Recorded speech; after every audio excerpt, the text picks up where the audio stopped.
Dorothy Guining with Scrapbooking Quebec. Happy International Scrapbooking Day. Today I'm celebrating with the Scrapbook Nerd online shop, and we have a virtual crop happening all weekend long over on our Facebook group, Scrapbook Nerd Friends group. We have challenges, prizes, and tons of inspiration. So if you're tuning in between May 6th and 8th, 2022, be sure to head on over. I will put a link to that group in the description box below. If you're late, no big deal. I have a quick and easy double page layout process video. I'm going to share a few ideas for using big, awkward pattern papers, and I have a few tips for stretching supplies. That's because I'm using Pink Fresh Studios Life Right Now collection, and the paper pack comes with one of each sheet. Now, as a double page scrapbooker, I often rely on having two of each paper, but today I don't, so I've got to figure it out. Here is the material I've selected. You're about to see it. It all comes from this collection. I have paper along with embellishments, and I got all of this at the Scrapbook Nerd online shop, so I will link up the shop as well as the supplies I use in the description box below. And by the way, there is an International Scrapbooking Day sale happening there as well in case you're interested. So here's what's on my desk. I just showed you the cover sheet to this Life Right Now collection by Pink Fresh Studio. That's the big awkward paper I was telling you about with the big text on it. I love it, but I often find paper like that difficult to use. I'm showing you the other papers I've selected. I did mat 5 photos in white cardstock, and that large photo, the 7x5, actually has foam adhesive behind it. I'm just showing you a few scraps of paper. That is graph paper and lined paper. I'm showing you my title options. Those mint colored ones are from the Life Right Now collection, but the blue ones and the titles are from past Pink Fresh Studio collections. And in this tray I have embellishments. So I have floral ephemera. That's a cut apart sheet. It was a piece of paper, but I cut it up. I have stickers, chipboard circles, along with enamel dots. So now I'm going to have a look at the background paper. Now typically I use white paper as my foundation page, so this is really different for me. I'm going to be using that large text print, and for the coordinating page, what I looked for was coordinating paper with colors, of course, but because the paper on the left is a large scale print, those words, I looked for an opposite scale. So those rainbows are like a tight scale print, and that was done on purpose. So you can see how I plan to place my photos. I have that large photo. I'm just going to have one on that large text print, and that is a good option for those big awkward prints, just to use one main photo. And for the right hand page, I plan to build a grid with those 4 photos. Now that rainbow paper is super busy, so I do need a paper to put between my photos and the background paper, and I was auditioning the blue and the yellow. I decided to go with the blue for the main mat behind the photos, behind the grid, and that yellow paper, what I eventually will do is turn that into photo mats for all 5 photos. Now before continuing, what I want to do is cut a chunk of this paper, of this rainbow paper, because what I want to do is I want a repetition of the papers that are on the right hand page. I want that to be found on the left hand page. So on that rainbow paper, a big part of it's going to be covered by that large blue mat. So what you saw me do was just cut a big piece of paper out from behind it. And now what I'm going to do is cut photo mats for all of these photos. So with that one 12x12 sheet, I do have enough to mat all photos. And what that's going to mean is I will have that yellow paper on both pages, because I will have it behind my photos on the right page and on the left page. Now I do stop the film. I continue cutting out those mats, and I did adhere that blue large mat to the foundation page. And I also showed you that behind the photos there on the right hand page, each one of those photos has 2 extra layers of hidden scrap cardstock behind it.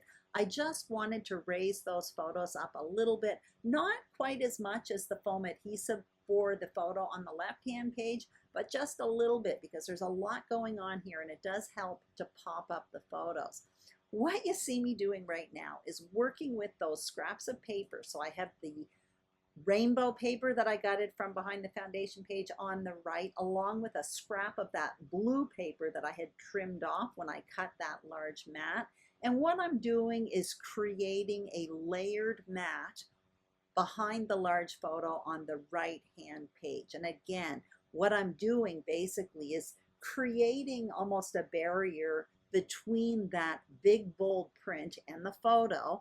I already have the photo mat, of course, the yellow and the white, but this adds additional layers and separates it. And even though a lot of those words are covered up, you still get the mood and feel. You know almost what the words are. They're not totally covered up, but there is something between that text and the photo which helps the photo stand out. And I hope all of that made sense. But basically with those big bold prints, what really helps is to obviously separate the photo with mats from the foundation page, and also not to cover it up too much. And that's why I'm just using one big photo here. So it's really a good option for those big, awkward, but beautiful prints. You can see that I've adhered the mat down to the page. Now I'm adhering the photo. And for 2 of those 3 layers, I did add a little bit of ink.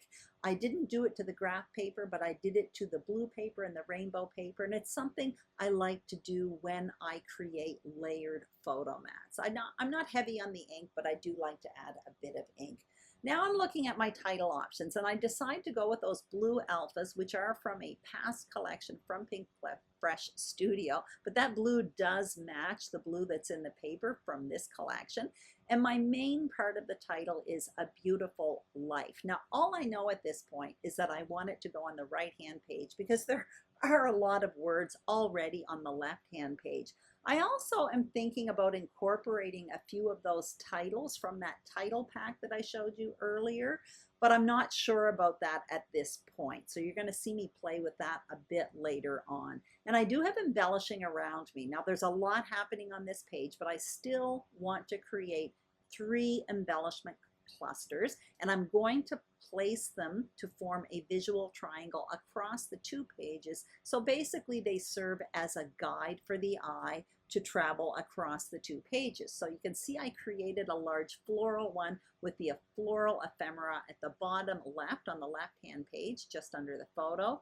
The top right of that photo on the left-hand page, what I used a lot of were the cut-apart sheets, but I did add 1 floral ephemera piece. And for the 3rd cluster, I'm just basically building a cluster in the middle of that grid on the right-hand page. So I'm playing around with that, and in a moment you're going to see me get out the title again and play around with that as well.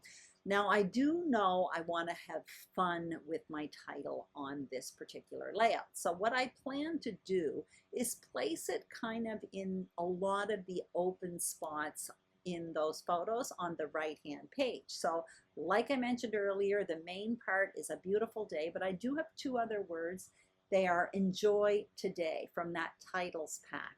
So I could put it on the right-hand page, so it could be Enjoy a Beautiful Day Today, or I could put those words somewhere over on the left. But at this point, I played around with them a bit, but I have absolutely no idea what I want to do.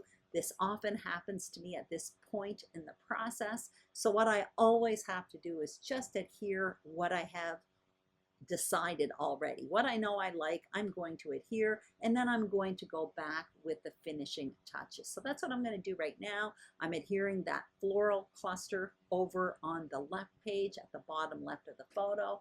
Now I'm working at the top right of that photo, and again I'm working with the layers, and that really helps add a lot of texture. So I'm putting some of the pieces behind the photo, some behind the photo mat, and I'm definitely working with the layers there. So in that one, I put a bunch of cut apart sheets and 1 floral piece, and now I'm adhering a few floral pieces in that middle part of the grid there. And then what you're going to see me doing is start adhering the title down, but I'm not going to make you watch all of that. I just want to mention the grid as well. Typically when I make this type of layout, I place the grid right in the middle of the page, but to do it a bit differently this time, what I did was I bumped up the grid on the left hand side of that right page, so it almost looks like it's right in the middle, and I like it. It's a bit different for me.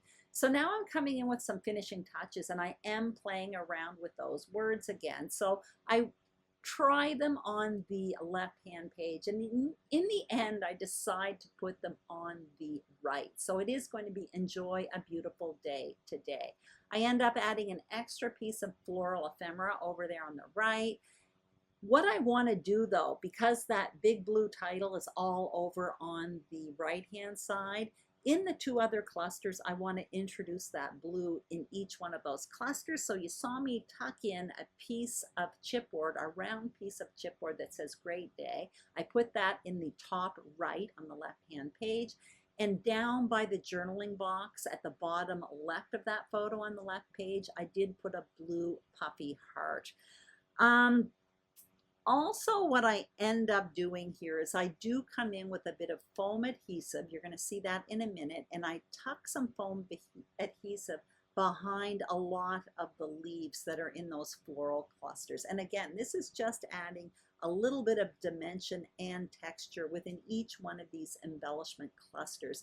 When there are so many prints on the page, it's really, for me anyway, important to add a bit of texture and certainly add a bit of foam adhesive, and just to make some things stand off the page. So the photos are already raised up a bit, and within those embellishment clusters, that is a guide for the eye across the two pages. Those are all raised up a little bit in certain areas as well. So it just helps keep the eye on the important parts of the page. So basically that is it. All I did off camera was add my journaling, of course, and if you do look in each one of those embellishment clusters, I did add a few enamel dots, yellow ones, in each one of those embellishment clusters, but that is it.